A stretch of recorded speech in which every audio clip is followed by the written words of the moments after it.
Welcome back to my channel peaceful লাইফে তোমাদের সকলকে স্বাগত। গাইস, আজকে আমি রান্না করেছিলাম লাউ পাতা বাটা আর হচ্ছে কি পেঁপে বাটা। তো গাইস, অনেকে আছে পেঁপে খেতে চায় না, তো তোমরা যদি তাড়াতাড়ি যদি পেঁপে এইভাবে একবার করে দাও তো গাইস তারা খেয়ে নেবে। তো চলো দেখে নেওয়া যায় কীভাবে পেঁপে বাটা আর আমি লাউ পাতা বাটা করেছি। তো গাইস, তার সাথে আমি কী কী রান্না করেছি সেটাও তোমাদের সাথে শেয়ার করেছি। তো গাইস, তোমাদের এটুকু বলবো, তোমরা প্লিজ আমাকে সাপোর্ট করবে, ওই চ্যানেলটাকে সাবস্ক্রাইব করবে, লাইক করবে অ্যান্ড কমেন্ট করবে তোমাদের ভিডিও কেমন লাগছে। তো গাইস, চলো দেখে নেওয়া যাক আমি কীভাবে লাউ পাতা বাটা আর হচ্ছে গিয়ে পেঁপে বাটা করেছি। তো দেখো গাইস, এখানে আমি পেঁপে বাটা করবো আর হচ্ছে লাউ পাতা বাটা করবো। তো এখানে দেখো আমি দুটো একসাথেই সিদ্ধ করতে দিয়ে দিয়েছি, মানে লাউ আর হচ্ছে গিয়ে পেঁপে আর হচ্ছে লাউ পাতা। তো এখানে আমি জল দিয়ে এটাকে সিদ্ধ করে নেব। তারপরে আমি এখানটাতে দেখো, এখানটাতে যখন আমি উনুনটা ধরে দিচ্ছি তারপরে এখানটাতে আমি জল দিয়ে দিয়েছি। আর দেখো গাইস, এখানে আমি পেঁপেটা ঠিক এইভাবে দিয়েছি, তোমরা চাইলে এটা আরও ছোটো ছোটো করেও দিতে পারো। তো এটা আমি এইভাবে দিয়েছি। তো তারপর দেখো গাইস, এখানে আমি মাছ করবো আর দেখো এখানে মাছের ডিমও আছে। তো এখানে দেখো গাইস, এখানে আমার এতটাই মানে সিদ্ধ হয়ে এসছে। তারপরে আমি এখান থেকে লাউ পাতাগুলো আমি তুলে নিচ্ছি। তারপরে লাউ পাতাগুলো তোলা হয়ে গেলে দেখো সেখানে আমি এক একটা করে লাউ পাতাগুলো সবগুলো তুলে নিয়ে নিচ্ছি। দেখো এখানে আমি মানে একসাথে সিদ্ধ দিলে আর কি হয়তো। দেখো গাইস, সেখানে আমার লাউ পাতা সিদ্ধ করা হয়ে গেছে। তো এখানে আমি দেখলাম যে পেঁপেগুলো এখনও সিদ্ধ হয়নি, তো আমি পেঁপেগুলো আর একবার ঢাকা দিয়ে রেখে দিলাম।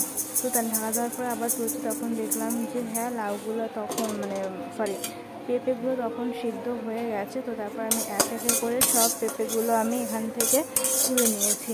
তারপর পেঁপেগুলো তুলে নেওয়ার পর দেখো সেখানে আমি একে একে করে সব পেঁপেগুলো আমি তুলে নিচ্ছি। তো গাইস, এখনও যারা আমার চ্যানেলটাকে সাবস্ক্রাইব করেনি প্লিজ চ্যানেলটাকে সাবস্ক্রাইব করে দেবে, লাইক করবে অ্যান্ড কমেন্ট করবে তো তোমাদের ভিডিও কেমন লাগছে। তো গাইস দেখো, এখানে আমি একে একে করে সব পেঁপেগুলো আমি তুলে নিচ্ছি। তুলে নেওয়ার পরে তারপরে কড়াইটাকে আমি ভালো করে তারপরে ধুয়ে নিয়েছি। তো দেখো গাইস, সেখানে পেঁপেগুলো সব তুলে নিয়েছি। তো কড়াইটাকে ধুয়ে নেওয়ার পরে আমি যখন কড়াইটা গরম হয়ে যায় তখন আমি লাউ পাতা করার জন্য এখানে আমি কালো জিরে ভালো করে আমি তুলে নিয়েছি। লাউগুলো তুলে নেওয়ার পরে তারপর যখন একটু মানে বেশি টালবো না, বেশি টাললে এখান থেকে গন্ধ একটু গন্ধ হয়ে যাবে। তো এখানে আমি লাউ পাতা বাটার জন্য আমি এখানে অল্প করে এটাকে অল্প আঁচে ভেজে নিয়েছি। ভাজা হয়ে গেলে এটার মধ্যে আমি তারপরে দিয়ে দেবো শুকনো লঙ্কা। তো শুকনো লঙ্কা একটু তেল দিয়ে ভাজতে হবে। তো আমি এখানে সামান্য তেল দিয়ে শুকনো লঙ্কাটাকে বেশ লাল লাল করে ভেজে নেব। ভেজে নেওয়ার পরে দেখো আমি এটাকে লাল লাল করে ভেজে নেবো। ভেজে নেওয়ার পরে এটাকে আমি তুলে নেবো। তুলে নেওয়ার পরে এটার মধ্যে আমি সেই তেলের মধ্যে একটু তেল দিয়ে তার মধ্যে আমি লাউ পাতাগুলো আর হচ্ছে গিয়ে রসুন এই দুটোকে আমি ভালো করে ভাজবো। তোমরা এটার মধ্যে হলুদ এটা ধরো সবুজ জিনিসটাকে হলুদ দিলে হয় না, তো গাইস তোমরা এখানে হলুদ দিতে পারো, নাও দিতে পারো। তো আমি এখানে হলুদ দিইনি। তো তারপর এটাকে ভালো করে ভাজতে হবে। ভালো করে ভাজা হয়ে গেলে এটাকে আমি নামিয়ে নেব। নামানোর পরে তারপরে গাইস দেখো, যখন দেখবে কালারটা ঠিক এরকম চলে এসেছে তখন এটাকে নামিয়ে নিতে হবে। তো যখন দেখো গাইস এটা আমাকে নামিয়ে নিয়েছি, তো এখানে লঙ্কা সবগুলোই আছে। তো তারপর এখানে আমি পেঁপেগুলো এখন আমি থেতো করে নেবো। তো তার জন্য আমি শিলনোড়াটা নিচে নামিয়ে নিচ্ছি। তারপরে শিলনোড়াতে আমি একে একে সব পেঁপেগুলো দিয়ে ভালো করে আমি এটাকে করে নেবো, বেটে নেবো এটাকে। তোমরা এটাকে মিক্সিতেও করতে পারো, মিক্সিতে করলে একটু বেশি হয়ে তোমরা সামান্য খেতে পারো, এরকম করে তোমরা এটাকে মিক্স করে নেবে। যখন দেখো গাইস আমাকে এরকম করেছে। আর এখানে আমি বাবার জন্য 3টে আলাদা করে রেখে, যেহেতু উনি পেঁয়াজ রসুন খান, যেহেতু ভাজা পোড়া বেশি ওনাকে দেওয়া যাবে না, তাই। তারপরে আমি এখানে যখন কড়াইটা গরম হয়ে গেছে সেখানে আমি তেলটাকে দেওয়ার জন্য কাঁচা লঙ্কা চিড়ে নিয়েছি আর হচ্ছে যে এখানে রসুনটাকে আমি ছোটো করে, তোমরা তাহলে কুচি করে দিতে পারো, ছেড়ে করে দিলে গন্ধটা ভালো হয়।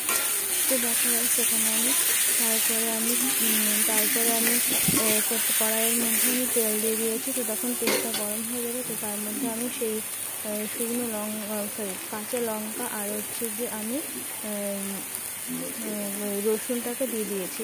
তো দেখো যখন আমার রসুন আর কাঁচা লঙ্কাটা যখন এটা ভাজা হয়ে যাবে, তখন একটু লাল লাল হয়ে আসবে, তখন তার মধ্যে আমি থেতো করা মানে বাটা পেঁপেটা দিয়ে দেবো।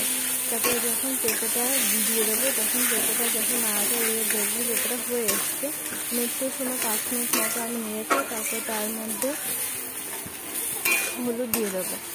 তারপরে যখন হলুদ দিয়ে যখন দেখবো যে এটা হয়ে এসছে, তখন হয়ে আসবে, তারপরে আমরা এটাকে ঠিক নামিয়ে নেব।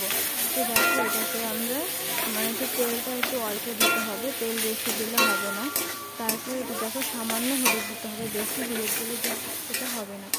তো তারপরে আমি এটাকে সামান্য হলুদ দিয়ে দিয়েছি, সামান্য হলুদ দিয়ে তোমরা একটু নুন দিয়ে দেবে।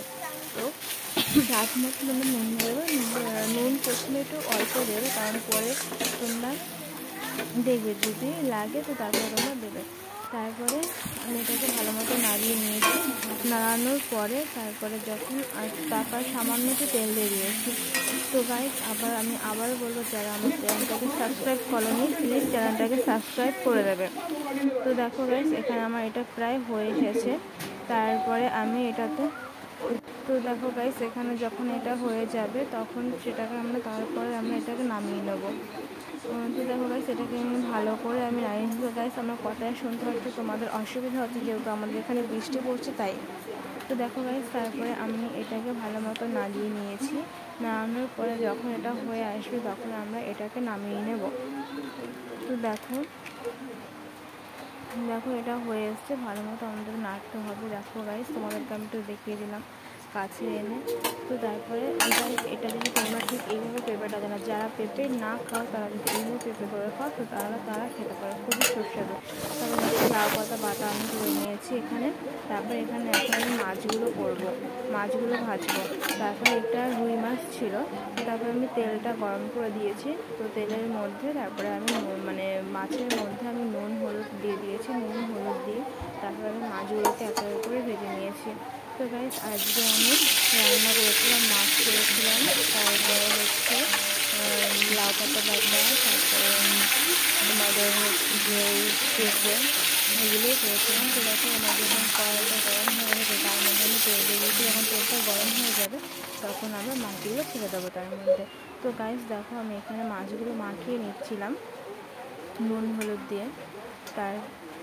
তারপরে দেখো এখানে মাছগুলো যখন মাখানো হয়ে গেছে, তারপরে আমি এটার মধ্যে তেলের মধ্যে আমি মাছগুলোকে আমি ছেড়ে দেবো এক এক করে। তো আমি তেলটা এপাশ ওপাশ করে নিচ্ছিলাম যাতে কড়াইটা পুরোটা হয়ে যায়। তো তারপরে আমি মাছগুলো এক এক করে ছেড়ে দিয়েছি। তো দেখো মাছগুলো যখন হয়ে যাবে তখন আমি মাছগুলো নামিয়ে নেব। তো গাইস আমি আবারও বলবো প্লিজ আমার চ্যানেলটাকে সাবস্ক্রাইব করবে, যারা এখনও লাইক করেনি আমার ভিডিওতে তারা অবশ্যই লাইক করে দেবে। তো দেখো গাইস আমার এক এক করে সব মাছগুলো আমার ভাজা হয়ে গেছে। তো দেখো গাইস আজকে আমি কী রান্না করেছিলাম, এইগুলোই করেছিলাম আজকে। আর দেখো আমি এদিকে ভাত চাপিয়েছি, যেহেতু লাস্টে আজকে আমি ভাতটা করেছি। তো গাইস আজকের ভিডিও তোমাদের কেমন লেগেছে অবশ্যই আমাকে কমেন্ট করে বলবো। দেখা হচ্ছে নেক্সট কোনো ভিডিওতে, তখন তোমরা সুস্থ থাকবে, ভালো থাকবে, টাটা।